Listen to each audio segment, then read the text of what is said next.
Welcome to Tell Me More Stories Told as podcast. Great to be here. Today, we're setting off on a bit as an adventure, exploring the story of someone you definitely know, but maybe not quite like this. That's right. We're diving deep into the life and really multifaceted career of Courteney Cox. Actress, filmmaker. Yeah. She's worn a lot of hats. We're going beyond just, the highlights and looking at the journey. Exactly. Forget just dry facts. Think of it as a narrative full of some surprising twists. So let's start at the beginning. Picture this. It's Alabama. A young woman is studying architecture. Right. Courteney Cox, born June 15th, 1964 in Birmingham, Alabama. That's where she grew up. And her family background. Well, her dad, Richard Lewis Cox, was a businessman. Her mom was Courteney Copeland. That was her maiden name base. She has two older sisters, Virginia and Dorothy, and an older brother, Richard Jr., so youngest of four. Okay, a big family. Yeah, and like a lot of families, there were changes. Her parents divorced back in 1974 when she was about 10. And her mother later remarried a businessman named Hunter Copeland. Copeland. Any relation to the musician? Actually, yes. That's the interesting bit. Hunter Copeland was the uncle of Ian Copeland, the music promoter, and Stuart Copeland. The drummer for the Police. The very same. So a little bit of rock and roll royalty kind of connected to her family tree there. Wow, okay. Didn't expect that connection. So she graduates high school, Mountain Brook High School. Yep.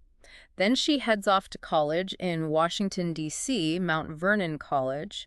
It later became part of George Washington University. And this is where the architecture comes in. Exactly. That was the plan initially, studying architecture. But it seems the call of the spotlight was stronger. So she didn't finish the degree? No, she left to pursue modeling and acting full-time. A pretty big leap from designing buildings to, hitting auditions. Definitely a change of plans. Yeah. And speaking of background, didn't she find out something pretty amazing about her ancestry later on? Oh, yeah, that was fascinating. On the show, Who Do You Think You Are? The UK version, I believe. Right. She discovered she has English and Norman ancestry. And get this, she's apparently a direct descendant of William the Conqueror. William the Conqueror. Seriously. And Edward I of England, too? Talk about deep roots. No kidding. Royalty. Okay, so back to the career path. After deciding against architecture, what came next? There's a really unexpected early job, isn't there? There is. And it's one of my favorite bits of trivia about her. Before hitting it big, back in the 1980s, she briefly worked for Bethesda Softworks. The video game company. Like Elder Scrolls, Fallout Bethesda. That exact one. It's wild to think about, right? Courteney Cox working at a video game publisher before anyone really knew her name. What was she doing there? The details are a bit fuzzy, probably an administrative or support role, but still, it's such a contrast to where she ended up. Absolutely. Okay, so video games. Yeah. Then came something much more foul. Oh, yeah. 1984. This was huge. Brian De Palma picked her for a Bruce Springsteen music video. Dancing in the Dark. Exactly. She's the young woman Springsteen pulls up on stage to dance with.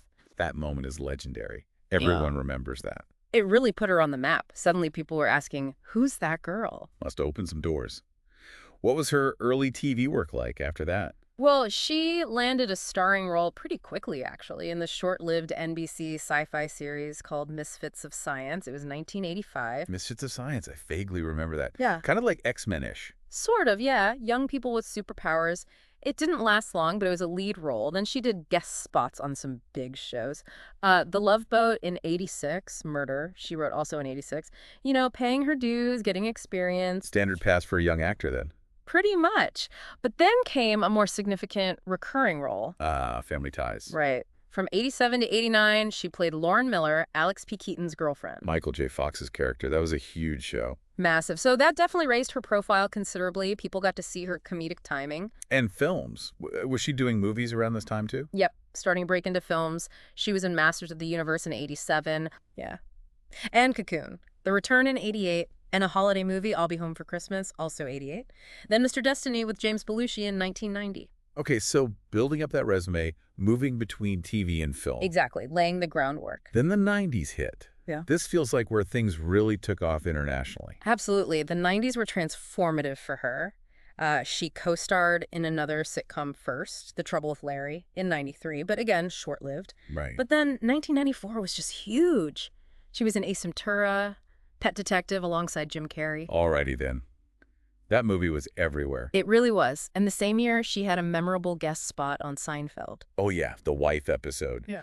playing Jerry's pretend wife, Meryl. That's the one. Great episode. But even those big gigs were about to be overshadowed. Because 1994 was also the year of Friends. The audition process was interesting, apparently. She initially read for Rachel Green. Really? I always heard that. Yeah, but she felt she was more of a Monica Geller, and, well, the casting directors agreed. And the rest is history. Monica became the role. Undeniably her most famous role. Friends just exploded. It wasn't just a hit show, it was, a global phenomenon, one of the all-time great sitcoms. And the paychecks reflected that eventually, right? Oh, definitely. Towards the end, she, Jennifer Aniston, and Lisa Kudrow became the highest-paid TV actresses ever at that point. The Guinness Book of World Records, in 2005, cited them earning $1 million per episode for the last 2 seasons. $1 million an episode. Incredible, isn't it? And her pop culture presence wasn't just Friends. She was in a music video for Toad the Wet Sprocket in '95. Good intentions. Which was on the Friends soundtrack too, right? Yep, tying it all together. And her personal life became intertwined with the show, too. You mean meeting David Arquette?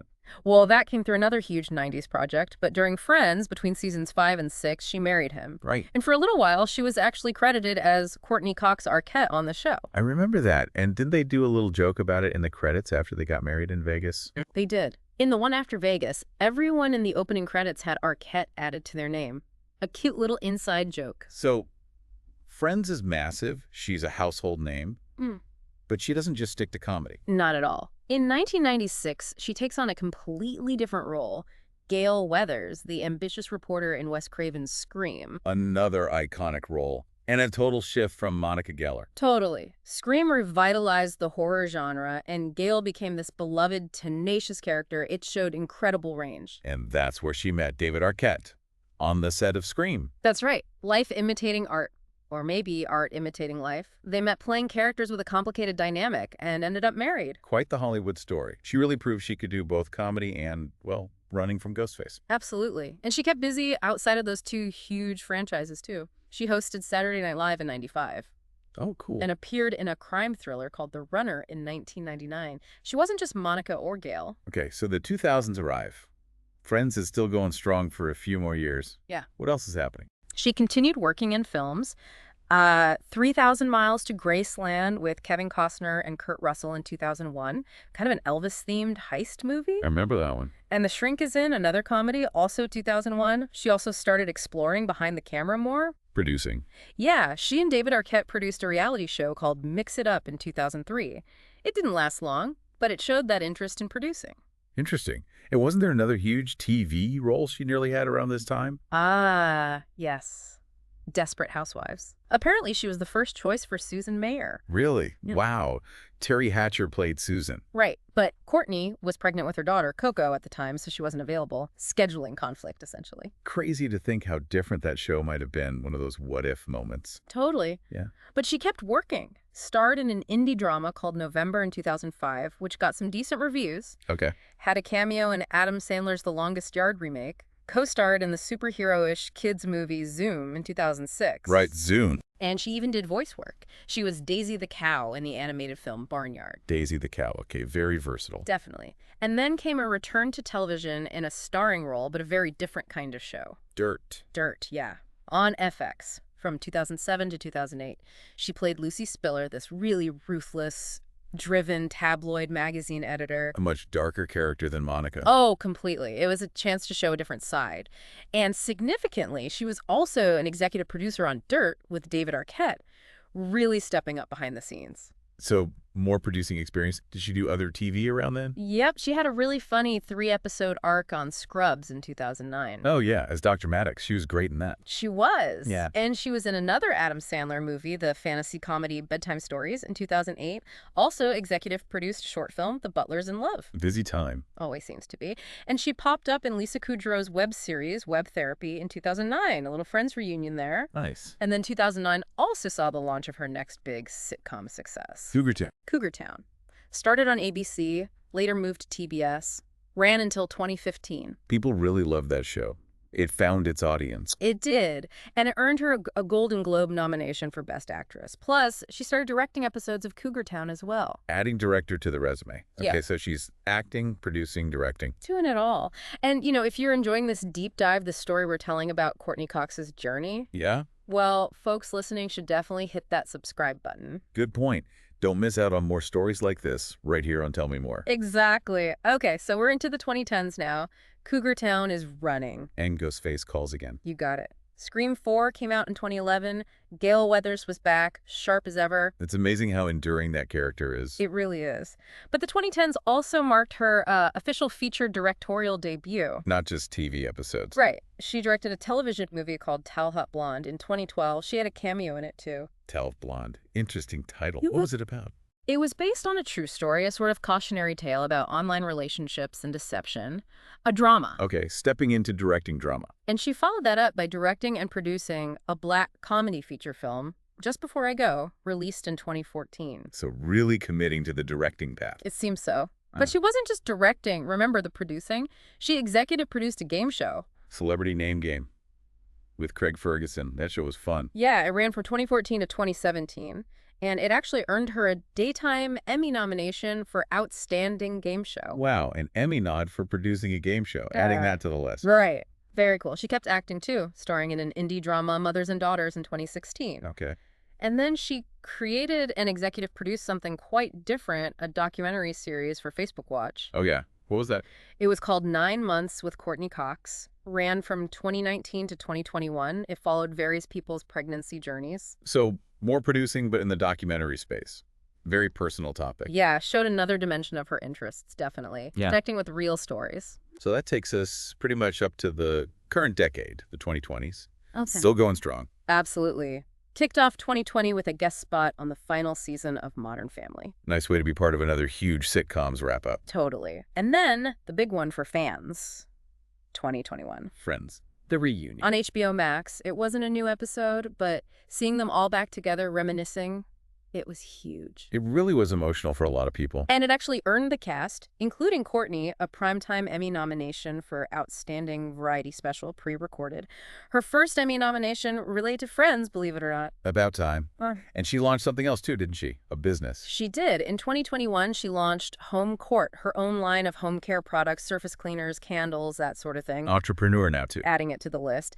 And she did the Celebrity Escape Room special for Red Nose Day charity in 2020. Always seems game for things like that. Or more E-Scream. Oh, yes. Oh, yes. Gale Weathers is seemingly indestructible. She returned for Scream, the 5th installment, in 2022. And Scream 6 just last year, 2023. Yep. And for Scream 6, she also stepped up as an executive producer on the film, so even more involved in that franchise. Wow, EP on Scream now too. That's serious investment. Definitely. She also starred in a Starz series, a horror comedy called Shining Vale from 2022 to 2023. She was a producer on that as well. Horror comedy. Yep. Seems like a good fit, blending her strengths. Yeah, it played with those genres. And a huge, well-deserved honor came in 2023. Walk of Fame. Got her star on the Hollywood Walk of Fame. A landmark moment, for sure. Long overdue, arguably. What's next for her? Well, she's attached to executive produce and star in an adaptation of the documentary series Last Chance U for Spectrum Originals. Oh, interesting. Taking on that world. Yeah, should be good. And brace yourself. Scream 7. Scream 7 is apparently happening, and Gale Weathers is set to return. Filming was reportedly starting, around early 2025. She just keeps going. It's incredible. Truly, it's been quite the career arc. And touching briefly on her personal life again, we mentioned David Arquette. They were married quite a while. Yeah, from 1999. They separated in 2010, and the divorce was finalized in 2013. But they seem to have maintained a really close friendship and business partnership. They have their production company, Coquette Productions. That's good to hear. And they have a daughter, Coco, born in 2004. Right. And fun fact, Jennifer Aniston is Coco's godmother. Ah, keeping it in the Friends family. Exactly. Courtney also spoke openly about experiencing postpartum depression after Coco was born, which was important. Definitely helps others to hear that. And relationships before and after Arquette. She dated Michael Keaton for quite a while, from 89 to 95. Keaton, right. And since late 2013, she's been with Johnny McDade, who's in the band Snow Patrol. Okay. They were engaged for a bit, called it off, but they're still together as a couple. Got it. And we mentioned the royal ancestry. Anything else interesting on the personal front? Well, she hilariously admitted in 2020 that she didn't remember much about the actual plots of Friends. No. Yeah, she said she'd started binge watching it during lockdown because she'd forgotten so much. which is kind of relatable, actually. Totally is. And one last quirky thing. She's a practitioner of Budokan karate. Karate. Okay, didn't see that one coming either. Adds to the picture. It really does.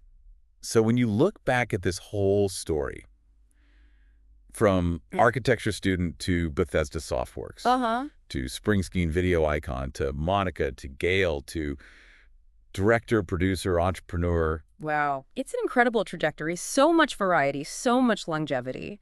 Dancing with the Boss, facing Ghostface, making us laugh every week on Friends.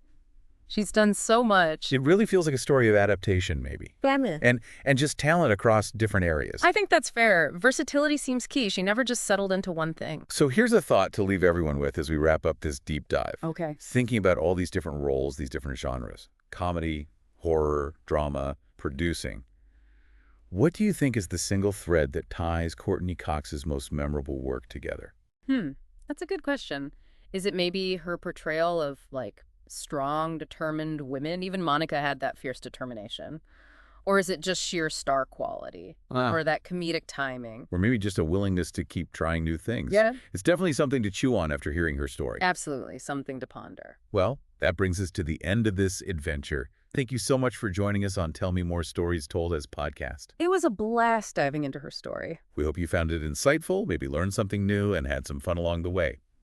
Until next time. Keep asking questions. Keep wanting to know more.